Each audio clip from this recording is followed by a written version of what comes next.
अब मैं तुम्हें एक नाजुक सी बात कहने लगा हूँ, मेजर समी ने कहा। वीना भाभी ने हमें इस मामले में और तो कुछ नहीं बताया, सिर्फ ये बताया है कि तुम जब घर जाते हो तो अक्सर होता यूँ है कि तुम गनूदगी की हालत में होते हो और बड़ी जल्दी सो जाते हो। हाँ यार, मेजर उस्मान ने कहा, वो ठीक कहती है। मालूम नहीं क्या बात है कि मुझे बड़ी जल्दी नींद आ जाती है। अब हमारी बात ज़रा खुलूसे नीयत से सुनने की कोशिश करो, समी ने कहा। तुम नहीं जानते कि तुम्हें इतनी जल्दी नींद क्यों आ जाती है।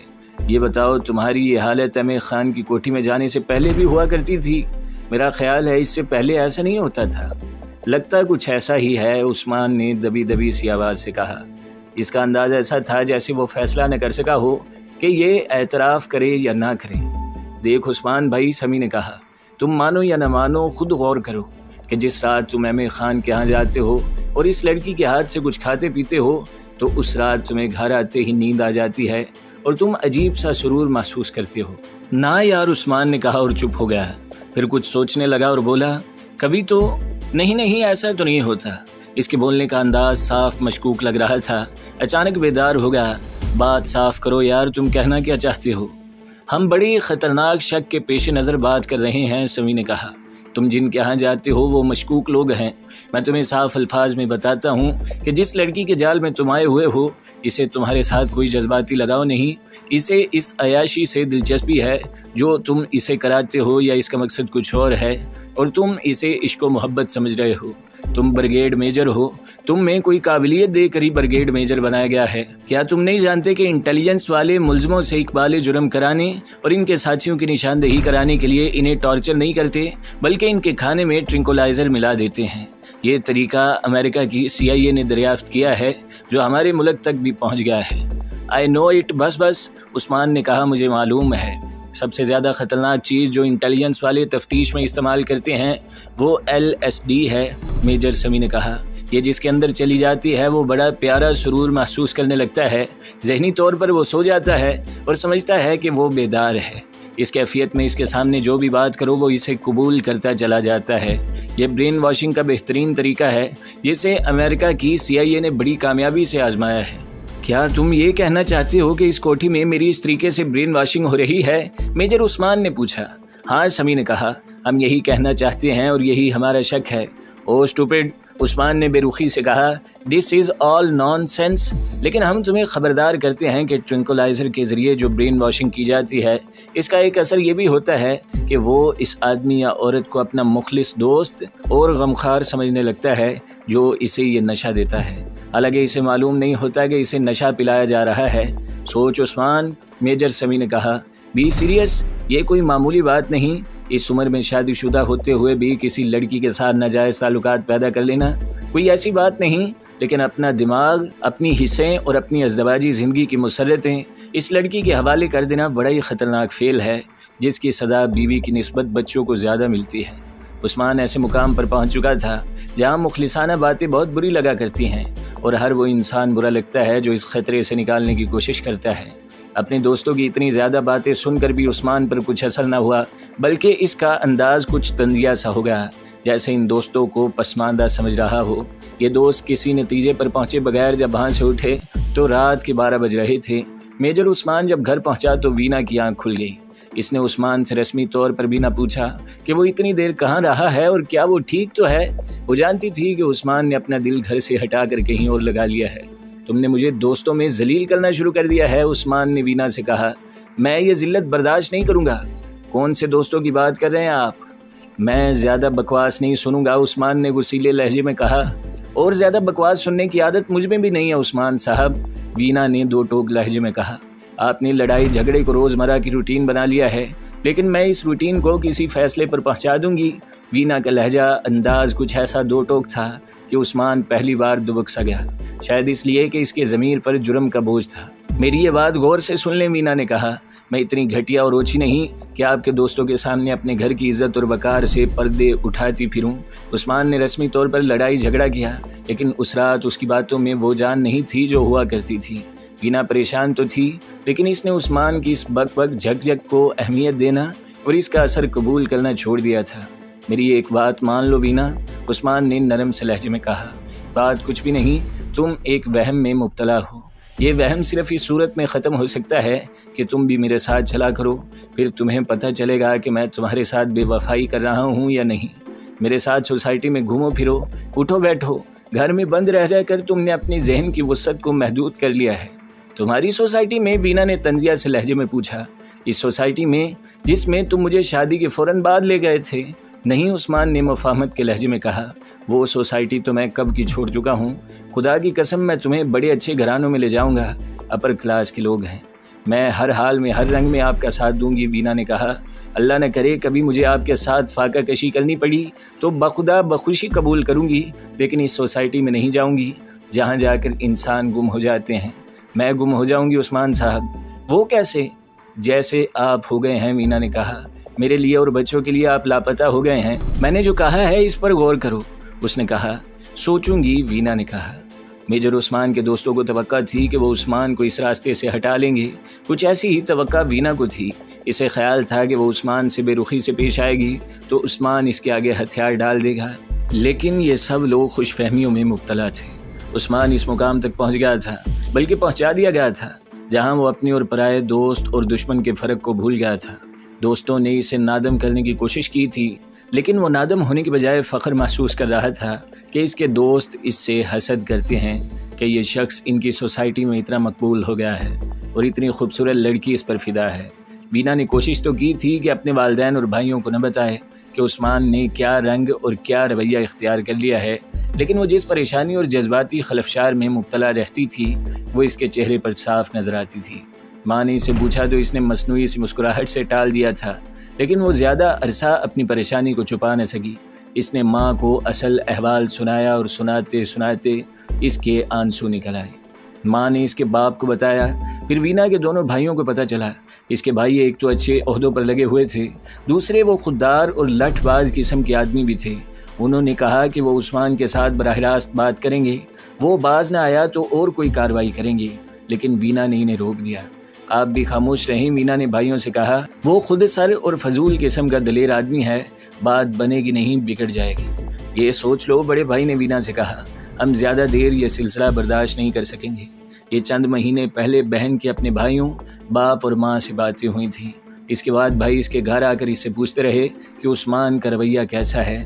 वीना इन्हें इस तरह बताती रही जैसे ये मामला इतना संगीन नहीं और वो खुद संभाल लेगी। अब मेजर समी और कैप्टन आसिफ ने ये मुहिम अपने हाथ में ले ली थी और वो वीना को अपनी रिपोर्ट दे रहे थे। इन्हीं दिनों वो अपने घर गई तो भाइयों ने इसे पूछा कि अब उस्मान का क्या हाल है। बड़े भाई ने यह भी कहा कि वो अपनी डगर से हट नहीं तो इसे हटाने का बंदोबस्त किया जाए। नहीं भाईजान, वीना ने कहा, अब तो मामला कुछ ऐसा रंग इख्तियार कर गया है कि मैं आपको आगे नहीं होने दूंगी। उस्मान के दो दोस्त हैं, एक मेजर है और दूसरा कैप्टन है। मेरे साथ वो ऐसे ही हैं जैसे आप दोनों मेरे भाई हैं। उन्होंने वो कोठी भी देख ली है जहां उस्मान जाता है और एक लड़की को गाड़ी में बिठाकर कभी किसी होटल में और कभी कहीं और ले जाता है। उस्मान के दोनों दोस्तों ने मालूम कर लिया है कि इस कोठी में रहने वाले मशकूक से लोग हैं, स्मगलर भी हो सकते हैं, लेकिन ज़्यादा शक ये होता है कि ये जासूसों का कोई गिरोह है और ये भी हो सकता है कि वो स्मगलर भी ना हों और जासूस भी ना हों और वो इन्हीं बेगैरत लोगों में से हों जो अपनी बहू बेटियों पर सोशल का लेबल लगाकर उस्मान जैसे अमीर कबीर शहजादों को फांस लेते हैं और ऐशो इशरत करते हैं। हमारी सोसाइटी में ऐसे लोगों की कोई कमी नहीं, बज़ाहिर मुअज़्ज़ज़ और बावकार लगते हैं, लेकिन असमत फरोशी को वो कल्चर का नाम देकर मौज मेला करते हैं। फिर इन दोस्तों से मुझे मिलवाओ, वीना के बड़े भाई ने कहा। मैं भी इनके साथ शामिल हो जाता हूँ। मैं इन दोनों से बात करके आपको बताऊँगी, वीना ने कहा। वो आपसे मिलकर बहुत खुश होंगे और आपको खुद ही बता देंगे कि आपका इनके मिशन में शामिल होना मुनासिब है या नहीं। यकीन जाने भाईजान बड़ी मुखलिस आदमी हैं। उस्मान ने लूसी के मंगेतर के साथ भी दोस्ताना गांठ लिया था और इसके साथ इसकी चंद एक मुलाकातें हो चुकी थी।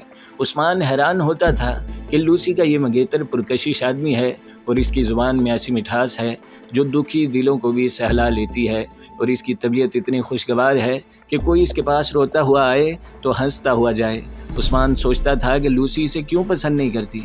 ये सोचकर उस्मान का अपना सीना फ़ख्र से फैल जाता कि वो इतना ज़्यादा खूबरू है कि लूसी जैसी हसीन लड़की ने इसके मुकाबले में इस खूबरू और खुशगवार मंगेतरों को दिल से उतार दिया है। और लूसी के माँ बाप जैसे अमीर और एडवांस लोगों ने इसे सर आंखों पर बिठाया है। उस्मान इसे अकेले में मिलता रहा था और इस वक्त भी जब लूसी मंगेतर के साथ होती थी, उस्मान कभी कभी अपने आप में हैरान होता था कि लूसी के मंगेतर को अच्छी तरह मालूम है कि लूसी इससे मिलती जुलती है और उसके साथ लूसी की दिलचस्पी भी है, फिर भी मंगेतर बुरा नहीं मानता और इसने कभी ऐसा इशारा भी नहीं किया कि वो लूसी और उस्मान का मेल जोल पसंद नहीं करता। एक रोज़ लूसी ने उस्मान को बताया कि इसके मंगेतर के साथ एक ट्रेजिडी हो गई है। मंगेतर का जवान भाई एक बस में लारी अड्डे पर मारा गया था। ये बसों की टक्कर नहीं थी, बल्कि एक बस में एक बम फटा था जिसमें अभी थोड़े से मुसाफिर बैठे थे। इनमें से 2 तो वहीं हलाक हो गए और बाकी सब बुरी तरह ज़ख्मी हुए। हलाक होने वालों में एक जवान आदमी लूसी के मंगेतर का सगा भाई था और मंगेतर घर चला गया था। वो इस शहर का रहने वाला नहीं था। ये कल वाली खबरें तो नहीं है, उस्मान ने कहा, कल अखबारों में छपी थी। वही खबर है, लूसी ने कहा। यह हमारी हुकूमत की कमज़ोरी है, उस्मान ने कहा। हुकूमत जो भी आती है वो अपने इक़्तिदार का तहफ़्फ़ुज़ करती है और वो इस काम में इस कदर महव हो जाती है कि पूरे का पूरा मुल्क और सारी की सारी कौम के तहफ़्फ़ुज़ और दफ़ा का इसे ख्याल ही नहीं रहता। तुम्हारा क्या ख्याल है, लूसी ने पूछा। ये धमाके कौन करता है? इंडिया, उस्मान ने जवाब दिया। ये अपने अंदर की सियासी तखरीबकारी भी हो सकती है। अपोजिशन वाले हुकूमत के लिए मसले पैदा करने की खातिर इस किस्म के धमाके भी किया करते हैं ताकि मुल्क में खौफ व हिरास और बदअमनी की सूरत हाल पैदा हो जाए, लेकिन ज़्यादातर धमाके इंडिया करवा रहा है और इसका मकसद भी यही है। नहीं उस्मान, लूसी ने कहा, इंडिया का इसमें कोई अमल दखल नहीं। इंडिया को क्या पड़ी है कि वो इस तरह छोटे मोटे धमाके कराते फिरे। इंडिया को इसलिए बदनाम किया जाता है कि हमारी हुकूमत के पास इस तखरीबकारी का कोई इलाज नहीं और ना हुकूमत कोई इलाज करना चाहती है। इसका सहल तरीका ये है कि जहाँ कहीं तखरीबकारी की कोई वारदात हो जाए वो इंडिया के खाते में डाल दे। मुझे तुम्हारी ये बात अच्छी नहीं लगती, लूसी, उस्मान ने हंसते मुस्कुराते कहा। मैंने तुम्हें अक्सर इंडिया की हिमायत करते ही देखा है। ओ शट अप, लूसी ने कहा। I talk facts. मैं पाकिस्तानी हूँ और पाकिस्तान से मोहब्बत करती हूँ। हकीकत का सामना करो। बहरहाल मेरे मंगेतर को बहुत बुरी चोट पड़ी है। 4-5 दिनों बाद लूसी का मंगेतर वापस आया और सीधा लूसी के घर गया। लूसी और इसके ख़ानदान के हर फर्द ने इसे अपने दरमियान बिठा लिया और ऐसे अंदाज से इजहार अफसोस करने लगे जैसे मरने वाला भाई इन सब का सगा भाई था। सब ने नोट किया कि मंगेतर की आंखें खुश्क थीं, जैसे इसे भाई के मरने का कोई अफसोस ना हो। अलबत्ता इसके चेहरे के तासुर उड़े उड़े से थे और इनसे अंदरूनी बेचैनी साफ जाहिर हो रही थी। मैं एक ज़रूरी बात करने आया हूँ, मंगेतर ने लूसी के बाप से कहा। सिर्फ आपसे। बाप के इशारे पर बाकी सब उठकर चले गए। कहो सगीर, लूसी के बाप ने कहा। कोई ख़ास बात? पैसों की ज़रूरत है? नहीं मोहतरम, सगीर ने जवाब दिया। मुझे कुछ नहीं चाहिए, सिर्फ ये कहने आया हूँ कि मैं आपका साथ छोड़ रहा हूँ हमेशा के लिए। क्यों? लूसी के बाप ने पूछा। ये फ़ैसला क्यों किया? अगर हम तुम्हें ना छोड़ना चाहें तो क्या करोगे? मैंने अपना फ़ैसला सुना दिया है, सगीर ने कहा। मैं आपसे वादा करता हूँ कि आपका राज किसी कीमत पर फाश नहीं होगा।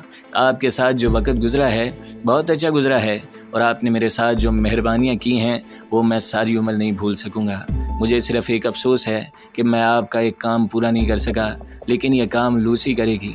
कौन सा काम? आपने मुझे ये काम सौंपा था कि मेजर उस्मान को आपकी झोली में डालना है।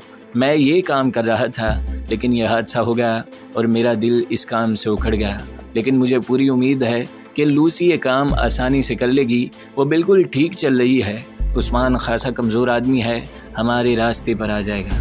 देखो सगीर, लूसी के बाप ने कहा, तुमने भाई की मौत का बहुत ज़्यादा सदमा लिया है। ये वक्ती असर है, इस सदमे को बर्दाश्त करो और इतना अच्छा कैरियर तबाह न करो जो तुम्हें दौलत भी दे रहा है और हर तरह का ऐशो आराम भी। इस सदमे ने मेरा दिमाग रोशन कर दिया है, सगीर ने कहा। मेरी आंखें खुल गई हैं। आपने ऐसे 2 धमाके करवाए थे। आपको याद होगा कि मैंने किस दलीली से ये दोनों बम कहाँ कहाँ रखे थे। एक में 6 आदमी हलाक और 13 ज़ख्मी हुए थे और दूसरे में 7 आदमी हलाक और ज़ख्मियों की तादाद खासी ज़्यादा थी। और इसका मुआवजा देखो, हमने तुम्हें कितना ज़्यादा दिया था, लूसी के बाप ने कहा। अगर तुम्हें ये काम पसंद नहीं तो हम तुम्हें किसी और काम पर लगा देते हैं। अभी तो हमने तुम्हें इंडिया भेजना है। खुदा की कसम, वहाँ जितने दिन रहोगे अपने आप को राजा इंदर समझोगे। इसके साथ ही वहाँ तुम्हारी कुछ और ट्रेनिंग हो जाएगी। मैं माफ़ी चाहता हूँ जनाब, सगीर ने कहा। लंबी चौड़ी बातों को छोड़ें, मैं मुख्तसर सी बात करके आपको बता देना चाहूँगा कि इस काम से मेरा दिल क्यों चाट हो गया है। मैंने धमाके किए थे और जब खुद ही वहाँ जाकर तबाही का मंजर देखा तो अपनी कामयाबी पर बेहद खुश हुआ। अगले रोज़ अखबार देखे, पहले सफ़े सिर्फ मेरी कामयाबी की तस्वीरों और ख़बरों से भरे हुए थे। मैं फातिहाना अंदाज से पाकिस्तान की इस मखलूक में घूम फिर रहा था जिस पर इन धमाकों ने खौफ व हिरास तारी कर रखा था। लेकिन जनाब, जब ऐसे ही धमाके ने बस के साथ मेरे छोटे भाई के जिस्म के परखचे भी उड़ा दिए तो मुझे यूँ लगा जैसे खुदा ने मुझे कहा हो कि ये है तेरी सज़ा जो इस दुनिया में तुझे मिली है, बाकी अगले जहान में मिलेगी। मुझे इस भाई से बहुत प्यार था। मैंने माँ को बेहोश होते देखा, अपने बूढ़े बाप को अपने कपड़े फाड़ते देखा, अपनी बहनों को अपने बाल नोचते देखा। सब कह रहे थे कि ये धमाका इंडिया के तखरीबकार करते हैं। मुझे यूँ लग रहा था जैसे मेरे भाई की मैयत पर ये सब औरतें और तमाम आदमी मेरी तरफ उंगलियां कर कर के कह रहे हों कि ये है इंडिया का तखरीबकार जिसने अपने भाई को भी नहीं बख्शा है। लेकिन ये धमाका तुमने तो नहीं किया, लूसी के बाप ने कहा। मैं जानता हूँ आपने ये धमाका किससे करवाया है, सगीर ने कहा। वो मेरा ही साथी है, अपना इनाम ले चुका है। लेकिन जनाब, मैं ये कह रहा हूँ कि इंडिया से मिले हुए मुआवजे पर मैंने 2 धमाकों में जिन पाकिस्तानियों को हलाक किया है वो भी माओं के बेटे थे। वो माएँ भी पागल हो गई होंगी, इनकी बहनों ने भी अपने बाल नोचे होंगे और इनके बाप भी पागलों की तरह अपने कपड़े फाड़ते होंगे और मालूम नहीं कितने बच्चे यतीम हो गए होंगे। इन सब का कातिल मैं हूँ, मैं किराए का कातिल हूँ। मैं अब्बा की उम्र गुनाहों की माफ़ी मांगते गुजार दूंगा, खा मैं दरवेश और मलंग ही बन जाऊं। होश में आओ सगीर, लूसी के बाप ने कहा। इस सदमे की हालत में न सोचो, तुम देखोगे कि कुछ दिनों बाद जब इस सदमे का असर ज़रा कम हो जाएगा तो तुम सही फैसला कर सकोगे। सदमा गुजर गया या इसका असर कम हो गया तो मेरा फैसला गलत होगा, सगीर ने कहा। मैं फिर इंडिया का ही आदमी रहूँगा, मैं आपके साथ नहीं रहना चाहता और मैं कुरान पाक पर हाथ रख कर वादा करता हूँ कि आपका राज फाश नहीं करूँगा। उस्मान को पता नहीं चलने दूंगा कि आप लूसी के बाप नहीं और जो आपकी बीवी बनी हुई है वो लूसी की माँ नहीं, ना मैं लूसी का मंगेतर हूँ और इस कोठी में जो लोग रहते हैं इनका आपस में कोई खूनी रिश्ता नहीं और ये सब एक ग्रोह के आदमी हैं और ये ग्रोह इंडिया का है। सोच लो सगीर, इस शख्स ने कहा जो लूसी का बाप बना हुआ था। कल तक सोच लो। सगीर इस कमरे से निकला तो लूसी ने इसे रोक लिया, लेकिन वो रुका नहीं। लूसी को उसके फर्जी बाप ने बताया कि सगीर क्या फ़ैसला सुना गया है। ये तो बड़ा ख़तरनाक फ़ैसला है, लूसी ने कहा। कोई बात नहीं, इस शख्स ने कहा, बंदोबस्त कर लेंगे। सगीर ने अपनी पर्दापोशी के लिए छोटा सा एक दफ्तर बना रखा था जिस पर लगे बोर्ड से पता चलता था कि ये एक प्रॉपर्टी डीलर का दफ्तर है। सगीर ने ना कभी कोई प्रॉपर्टी किसी को ख़रीद कर दी थी, ना ही इसका काम था। ये महज एक पर्दापोशी थी। इस दफ्तर के साथ ही रिहाइश का बंदोबस्त था। शाम का वक़्त था, सूरज गुरूब हो चुका था। सगीर अभी अभी अपने घर आकर बैठा ही था। इसका भाई फौत हो गया था और इसे वापस अपने शहर जाना था। गाड़ी इसके पास थी, इसका इरादा कुछ देर बाद चले जाने का था। दरवाजे की घंटी बजी, सगीर बाहर निकला। 2 आदमी खड़े थे जो इसके लिए अजनबी थे। करीब ही एक कार खड़ी थी जिसके स्टीयरिंग पर एक आदमी बैठा था और एक पिछली सीट पर बैठा हुआ था। आप प्रॉपर्टी डीलर हैं? एक आदमी ने कहा। हमें एक कोठी चाहिए, आप ज़रा गाड़ी तक आ जाएं, दूसरा आदमी बोला। असल साहिब ज़रा चलने से माजूर हैं, गाड़ी में ही इनकी दरख्वास्त सुन लें। सगीर इनके साथ गाड़ी तक गया। गाड़ी का पिछला दरवाज़ा खुला। पीछे से दोनों आदमियों ने इसे बड़ी ज़ोर से धकेला और इसका सर दबा कर नीचे किया। गाड़ी में पिछली सीट पर बैठे हुए आदमी ने इसे दोनों बाजुओं से पकड़कर अंदर को खींचा। इसके साथ ही उसकी नाक पर रुमाल रखा। फिर सगीर को कोई होश न रही, वो लाश की तरह गाड़ी के अंदर पड़ा था। दोनों आदमी पीछे बैठ गए और गाड़ी चल पड़ी। वो जब होश में आया तो एक कमरे में पलंग पर पड़ा हुआ था। 2 आदमी कुर्सियों पर बैठे थे। उनमें एक वही शख्स था जो लूसी का बाप बना हुआ था। होश ठिकाने आए सगीर, उस शख्स ने कहा, अब कहो क्या फ़ैसला है तुम्हारा? मैं अपने फ़ैसले से नहीं हटूंगा, सगीर ने कहा। हट जाओगे? लूसी के फर्जी बाप ने कहा और दूसरे आदमी को हुक्म के लहजे में कहा, इसे उस कमरे में पहुंचा दो। एक तो लाइक और शेयर ठोक दीजिए, महाकाल का दबा के लाइक और शेयर ठोक लीजिए। 5000 लौटे दिख जाना चाहिए।